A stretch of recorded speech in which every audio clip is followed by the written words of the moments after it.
Let's go to Jolene in Baton Rouge, Louisiana. What's up, Jolene? Hey, how are you? Outstanding. How are you? I'm great. Excellent. So how can I help? What's going on? I've got a question. I've been married for 27 years, and I think I'm done. I'm kind of working on a divorce plan, and I hate it. I don't want to do that, but and I want to know how I can help my kids. How come? Why are you done? What happened? It's been going on for a long time. We've run a business together, and now I'm kind of doing it on my own, and he has another job, and it was pretty good before we had kids. And he's after we had kids, he wouldn't help at all with the kids. He kind of we would work side by side with the business all day and come home at the end of the day, and he would grab a beer and go sit on the couch, and everything was left up to me. And so I just kind of dealt with it, and I got really resentful for a long time. My kids are 14 and 16, and when I was pregnant with my youngest, I asked him, I kind of had a breakdown. I said, I'm really tired. I can't do this by myself. I really need you to help me. And, I need you to participate and be part of the family. And I don't know where he came up with this, but he told me, he said, I'm just a bad dad. I'm just a bad husband. You need to find somebody that makes you happy. And, I didn't know what to think, and the first thing I did was say, no, you're not a bad dad. You're not a bad husband. I just need some help. And I know he had a really bad childhood. There was a lot of abuse there. He watched his dad abuse his mom, and they're still together. So, and I don't know how to deal with some of the things he's saying. I don't really feel safe with him anymore. And so I feel like I've got to kind of work this out and make a plan in private, on my own, and not really let him know what's going on. And I feel really bad about that, doing that on my own and not telling him, but I feel like I have to. And my kids have seen some things they probably shouldn't have. What have they seen? And they've seen him, and this is my oldest, but and I'm sorry, I've never told this. I've never said anything to anybody about this before. I've kind of kept it myself. Everybody thinks he's a great guy and we have a great marriage, and it has been for the most part, but there's been some pretty dark things that have happened. What did your son see? We got in an argument one night. I just didn't feel like having sex. I wasn't in the mood. I was trying. I asked him to put a different movie on or something. He got mad. We got in an argument. I went to go sleep on the couch, and he came out and started choking me, put his hand on my face. And my son woke up and saw it and told him to quit hurting mommy. And that was a long time ago, and that doesn't happen very often. But, he just... Jolene. Jolene. Yeah. Take a big, deep breath and hold it. Okay? Hold it. And hold it. 3, 2, let it out.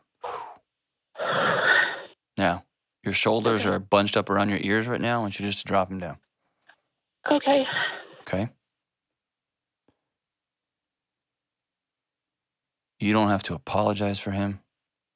You don't have to make this. You don't have to minimize this. You're not bad. You're not broken. You're married to somebody who hurts you. Yeah.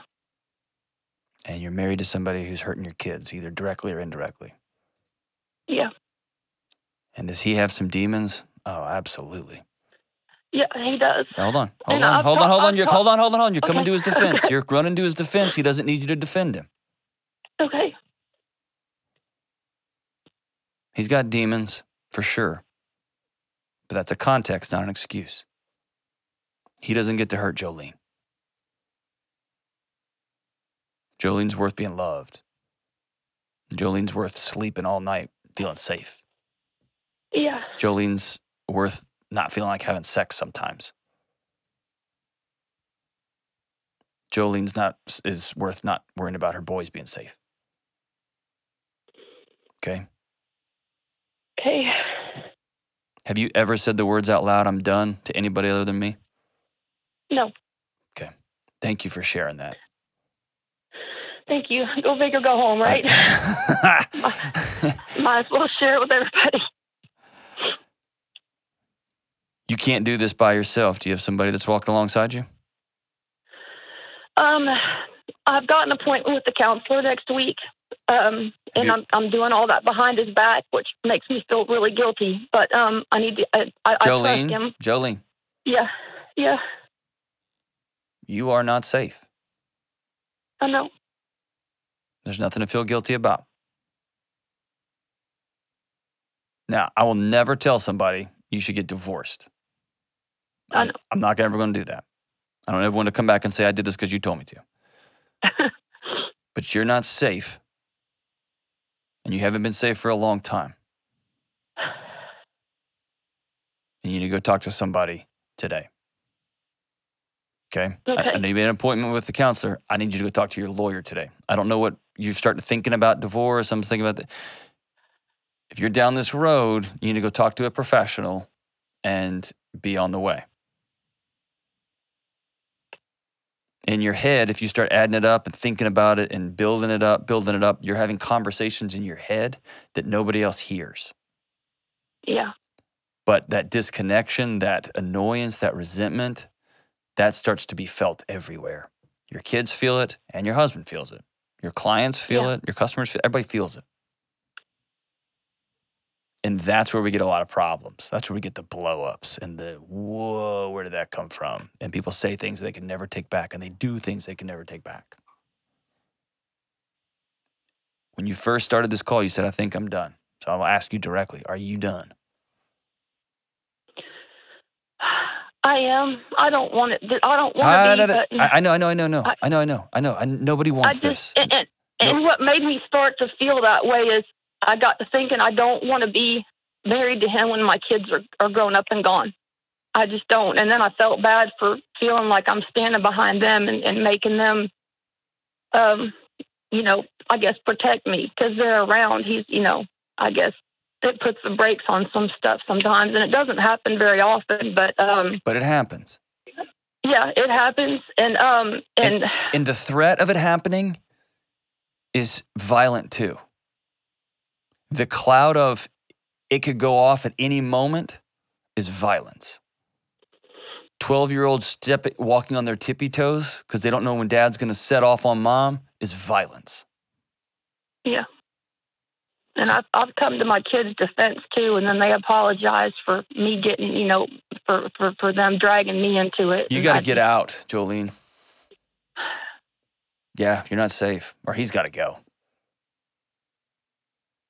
And somewhere along the way, somebody told you that your feelings didn't count, that your job was to make sure everybody else was okay. And I may be the first person to ever tell you this, but what's happening to you is not okay, and you don't have a thing to feel guilty for. And nobody wanted this. You'll grieve that later. You'll grieve the crap out of this later. But today is about safety. Today is about my boys will not see this. My boys will not have to get between their dad and their mom ever again. My boys will not walk through this house and wonder, is dad going to smack one of them?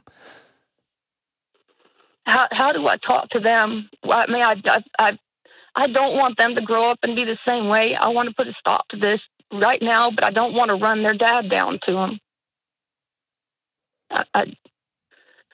Jolene, I don't want to make them feel like their dad's a horrible person. They already know that. They already know. Your young son already had to say, Daddy, quit hurting mom. They know. Yeah. What they need is a different picture about what dignity and respect and treating a wife actually looks like. And they don't have that picture. No. Of a woman that says, no more. This is what love looks like. This is what connection looks like. This is what it feels like to have a good night's sleep and not worry about whether something bad is going to happen to mom. They've never felt that, ever. And so the greatest thing you can do for your boys right now is be safe. Because they are absorbing a hurricane inside that house. Yeah. You've heard the old fight or flight, that was designed for when a bear came to a cave. Dr. Nadine Burke Harris, she's got a great story that she talks about. The bear came to the cave and your body's designed to go into fight or flight, but it's designed for a quick burst. Happens really fast and then it's over. You either kill that bear, you run away from that bear, or that bear eats you. That's about how that thing's designed. We don't have a biological system for what happens when that bear moves in the house. And we are on fight or flight every day, every minute of every week. And you deserve better than that. Your boys deserve better than that. And I hope this isn't controversial. Your husband deserves better than that. Yeah, no, he does. I don't know how to help him. That's not your job. I feel like I'm leaving him behind, but... Honey, he left you a long time ago. I know. He left you a long time ago. And now you have to be the grown-up once again and go through the paperwork and figure out what the finances are going to look like and how the business is going to get split up, and it's going to be hell. Yeah. That's what I'm telling you. You got to have somebody to walk with you. Not just a counselor, but you got to have some friends. Do you have some friends that you can count on? I really don't. All of our friends are both of our friends, and they think he's a great guy, and I don't know. I'm afraid they're going to take sides, because they don't see what we see. They will. And that still doesn't mean you don't do the right thing. Yeah. I don't say the right thing. That sounded like I was getting on to you. I'm like doing the safe thing. Yeah. Okay? And I'm heartbroken for you, but you know so answer your question. What are the things, how do you talk to your boys? You tell them, Mommy has not been safe. You don't have to mention your husband at all. Mommy's not been safe. And we're going to either live here without Dad, or we're going to get a new place, however that plays out. That's between you and the lawyers and the mental health professionals and all that. But we're going to go to a place where we're safe. And we're going to develop a set of family values that we're going to live by. And there's going to be problems in school because they're going to lash out, and you're going to love them and connect with them and hold them accountable. And they're going to struggle academically, or they're going to struggle socially. All those things are going to happen. And you know that. You're not going to get frustrated and be caught off guard by it because they grew up in an abusive household. And you're going to continue to love them. You're going to continue to hold them accountable. And you're going to have to figure out groups in your community. You have to figure out connection in your community. And this is going to be hard. And in this case, hard is right. You deserve safety, Jolene. And you deserve love. You deserve to be able to laugh and be able to say, not tonight, honey, I'm not feeling it. And not have some man's hands around your throat. Do you believe me? Okay. It is. It is. But it's also going to be, I don't think you fully exhaled in years. I know you haven't. And I want you to make one switch for me, okay? You're a peacekeeper. That's why people love you. You make sure everybody else has something to eat. You make sure everybody else's drink is full. You make sure everybody else is, you go to somebody else's house for dinner and you help them clean up. Am I right? Yeah. I want you, for the first time in your life, to start treating Jolene like you treat everybody else. You are worthy of you loving you. You are worthy of saying, no, that hurts. You cannot do that. You are worthy of saying, you will not talk to our boys that way. You will not hit our kids. You will not hit me in front of those kids. I will not let them grow up in this environment. I will let you be a grown-up and figure out how you're going to pay rent, how you're going to find your own place. That is up to you. As for me and my house, we're going to be safe, and we're going to have peace, and we're going to have laughter back, and we're going to open the shades back. I want you to start treating Jolene like you treat everybody else. Deal? Thank you so much for your bravery. Thank you so much for your call. I cannot tell you this enough, Jolene. Get somebody to walk alongside you today. Even if it's one of those friends that you're like, on the fence. One of those friends has a wife, who knows? One of those friends has a wife or somebody who just has their suspicions. Reach out and sit down with that person and say, I need you to walk alongside me because things are about to get messy for a season. And we'll be with you the whole way, Jolene. Don't hesitate to give me a call.